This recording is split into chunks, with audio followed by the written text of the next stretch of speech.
I had come a long way from the life I once knew, finding peace and stability in the arms of my husband, Mason. Though life hadn't always been perfect, I had settled into a rhythm I cherished.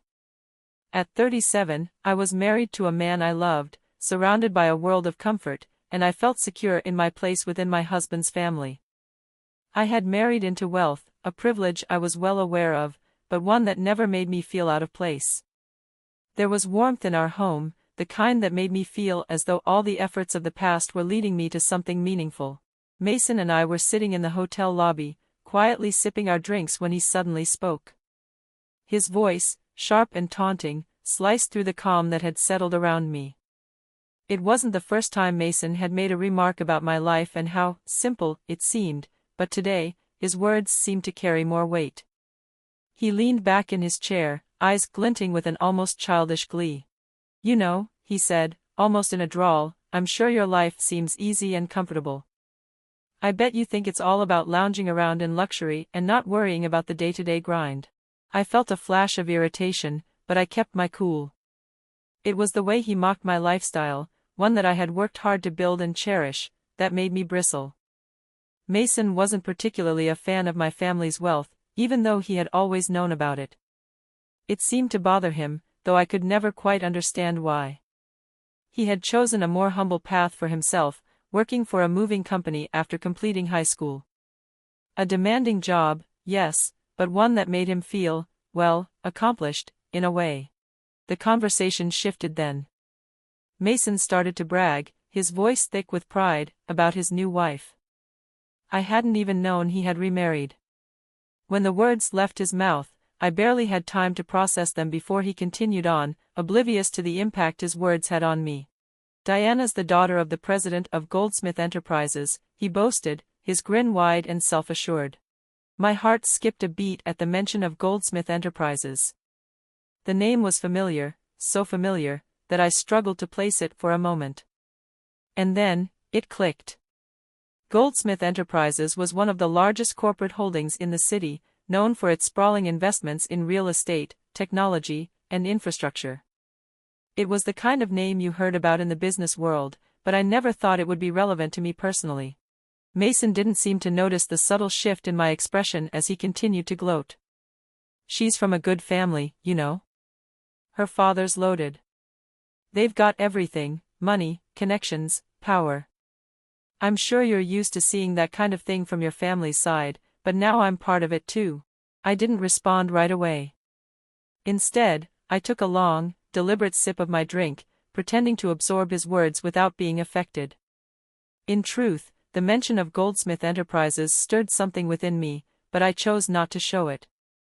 His words were designed to provoke, but they were nothing more than empty boasts. I tried to keep my composure, but it was clear from Mason's smug expression that he believed his new life had somehow surpassed mine. The new wife, the wealth, the connections, he spoke as though those things validated his worth, while belittling what I had worked so hard for. My family's real estate business, which I had grown up in, had always been a steady source of income and stability. I worked behind the scenes, handling administrative duties, learning from my father as he prepared me to eventually lead the company one day. But Mason didn't seem to appreciate that aspect of my life. I had often tried to keep my own ambitions and accomplishments in check when we were together. Mason, though kind-hearted in many ways, was insecure about his own place in the world. His job, though respectable, often seemed like a source of tension between us. I respected his work ethic, but he couldn't help but feel inferior whenever the subject of my family's wealth came up. I'd never wanted to flaunt my position, but I was well aware of the differences between us. It was something I had accepted long ago, learning to navigate the delicate balance between my own success and Mason's pride. As I sat there, listening to him talk about Diana, I reflected on the path we had taken to get here. Mason and I had met during college, through a mutual friend whose move was handled by the company Mason worked for.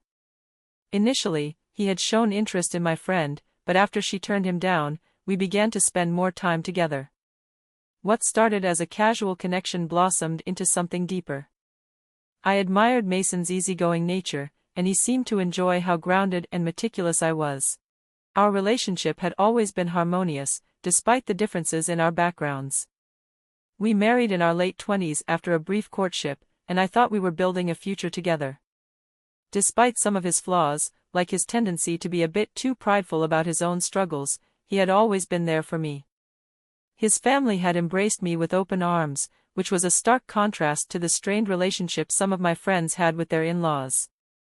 Our first year of marriage had been smooth, filled with small joys and shared moments. But as time passed, I began to notice the cracks forming. One night, about a year into our marriage, Mason unexpectedly broached the topic of having children. His tone, usually soft and understanding, was now edged with irritation. It caught me off guard.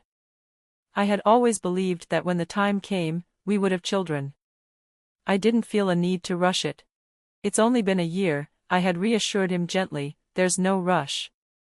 I'm sure it'll happen when it's meant to. But Mason was adamant, quoting statistics I didn't quite understand. You know, there's about a 90% chance of conceiving within a year for couples not using contraception, he said, his voice sharp, almost accusing. I wasn't entirely familiar with such specifics, but his comment threw me off. If you're really worried about it, maybe we should both get tested, I suggested, thinking that addressing any potential concerns together would be the best way forward. But Mason's response was nothing short of hostile. What are you implying? That it's my fault? His voice was filled with bitterness. Usually, it's the woman's fault, you know. It was the first time he had spoken to me with such contempt. I was stunned by his reaction, especially since I hadn't even pointed fingers. I merely suggested that we look at the situation logically and address it together. Yet Mason, in his frustration, had convinced himself that I was blaming him. It's definitely the woman's fault, he spat, his words cutting through the calm of the evening. I wanted to respond, but my voice caught in my throat. The frustration built inside me, but I didn't know how to address it. Instead, I mumbled, of course. So, just you get tested. I'm too busy with work. Mason's eyes narrowed. I have a job too, you know. You're just coasting along in your dad's company, he shot back, his tone biting. The insult stung, more than I expected. I knew it wasn't true. I had worked hard, silently striving to improve myself and my role in the family business. But his words lingered, as though trying to minimize my achievements and make me feel small. That night, there was no resolution. We both went to bed, our backs turned to each other, the tension palpable between us. The silence in the room felt heavy, suffocating almost. I couldn't help but wonder if this was a glimpse into a future that was slipping away from us, one small argument at a time. The kindness of the locals had begun to heal me, their warmth and generosity gradually soothing my spirit. After arriving in Los Angeles, I decided to treat myself to a luxurious stay at a renowned hotel. I checked in, settled into the lobby with a welcome drink, and allowed the exhaustion from my travels to melt away, feeling a rare sense of peace. I half-joked to myself that I might even move to Los Angeles. Just then, a familiar voice shattered the calm. Huh, what are you doing here? I turned in surprise to find Mason walking into the lobby, pulling 2 large suitcases behind him. The sight of my ex-husband was the last thing I expected during this time of healing. As I looked around the elegant hotel lobby, trying to regain my composure, I noticed Mason had a young woman by his side. She couldn't have been more than 20, with flawless skin, bold makeup, and striking red nails that seemed to defy the cold weather. Her outfit, a short skirt, was just as bold. My gaze fixed on them in disbelief. Why are you here, and who is she? I blurted out, curiosity getting the better of me despite my reluctance to know the answers.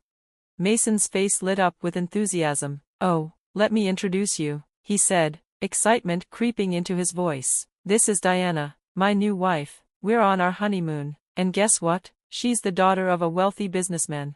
The name, Diana, hit me like a wave. It was the same woman from the phone call months ago. A surge of discomfort washed over me, but I couldn't look away from Mason's obvious pride in marrying someone so much younger and so connected to wealth. You're here alone? That's sad, Mason sneered, his tone dripping with disdain. Beside him, Diana shot me a condescending glance. Is this your ex-wife? She asked, her tone sharp. She looks old. Hurry up with the check-in. she added impatiently. I remained composed as Mason casually draped his arm around her shoulders. Yeah, I'm set for life now, marrying into money, he boasted. You keep struggling in your modest little life. His high-pitched laugh filled the lobby, cutting through the peace I had so carefully cultivated. Mason continued to boast, his words growing louder. Yeah, Diana's the daughter of Goldsmith Enterprises. You know them, right? He asked with a proud grin. The name, Goldsmith Enterprises, rang a bell, but it took a moment to click. When it did, I noticed Mason's face light up with childish glee. Impressive, huh? Her family's loaded. They even paid off our house mortgage quickly. Thanks for making the divorce easy, Patricia, he added sarcastically. Oh, I know them. They're in that big building downtown, right? I've been there, I replied, my tone calm and nonchalant. Mason's eyebrows shot up in surprise. You've been there? Well, her family owns a huge company, so breaking up with you was definitely the right choice. He smirked maliciously. I nodded, unfazed. That building? It's part of our real estate holdings, I said casually, as if it were no big deal. Mason and Diana exchanged a puzzled glance. What do you mean, our real estate? They asked in unison, confusion written across their faces. The building is rented by my father for his most prestigious office, I explained, my tone serene. I'm not sure if your company is involved in real estate, but it's certainly not a shabby building. Their skepticism was palpable. I paused, knowing there was no turning back. Yes, I know how grand it is, I continued. I was there when my father purchased the building for $500 million. He recently mentioned that one of the tenants hasn't been paying rent. Turns out, it's your company. Goldsmith Enterprises has been the tenant for the past few months, and they haven't paid their rent. Diana let out a loud laugh, disbelief evident on her face. That's impossible. Our company is doing great, she insisted, still chuckling, but I could see the shock in her eyes. Despite their visible discomfort, I wasn't about to let this moment pass without making my point clear. Diana continued to protest loudly, insisting they could easily pay the rent, but her dismissive tone betrayed an underlying sense of denial, or perhaps deception. I took a deep breath, pulled out my smartphone, and dialed my father. I'm here with the daughter of Goldsmith Enterprises, I said into the phone. Can you send me a photo of the rent reminder notice? Within seconds, my father sent an image of the rent notice, clear and undeniable, showing 4 months of unpaid rent. I showed the photo to Mason and Diana, confident they wouldn't be able to dismiss it so easily. See, if you don't pay soon, we might have to pursue legal action. What are you going to do? I asked calmly. Diana's confidence faltered. She muttered, come to think of it, Dad's been stressed lately. He's been talking about slow sales and firing employees. Mason, however, refused to face the truth. You're just trying to tear us apart, aren't you? You're still the same person, trying to get back at me for remarrying. Your tactics are dirty, he shouted, causing me to take a step back, stunned by his outburst. His words brought back memories of the harshness I had endured in our marriage, but standing there, I was no longer the woman who silently accepted his cruelty. What are you talking about, Mason? Do you really think I still care about you? How foolish. I've long moved on from you. In fact, I feel sorry for Diana, getting mixed up with someone like you, I said, my voice steady and firm. Did you marry her just for her money? You had shallow reasons for marrying me, too, rushing into marriage and wanting kids. And who was it that left me when we found out we couldn't have children? Who called me useless for being infertile? You were the one to blame for all of it, and yet you think I still have feelings for you? You're out of your mind.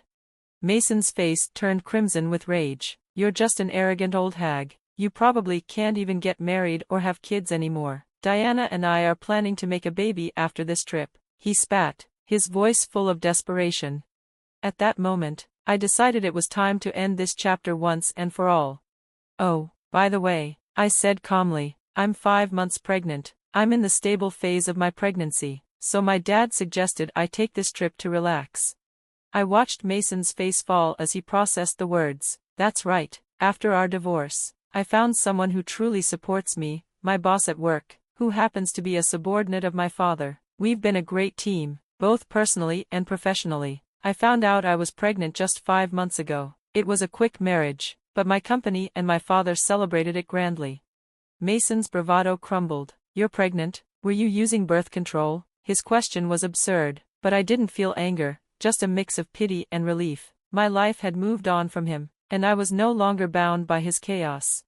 My life's moved on, Mason, I said firmly. As for you, it seems like your new life with Diana is already crumbling. The situation at Goldsmith Enterprises isn't as perfect as you thought.